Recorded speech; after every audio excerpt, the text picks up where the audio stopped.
Next question comes from Tiki. How do you clear up horrible ringing frequencies on cymbals from the overhead mics when 4 notches don't do the job?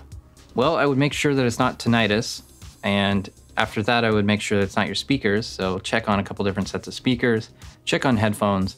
After that I'd check further down the processing chain, your drum bus and your master bus, and see if there's anything that's kind of weird there. Saturation plugins, maybe back those off a little bit. If I don't really like the sound of the cymbals in the mix, I will often reach for some samples to layer in at the most important points.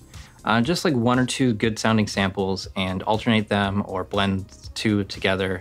I don't worry too much about if it's physically possible to play the stuff, but I like having the nice long smooth tail for the cymbal samples. And the trick to blending that in is to run it through the same drum bus processing and the same reverb you would have on the overheads. Blend it in just enough so that you're not hearing the original crashes anymore.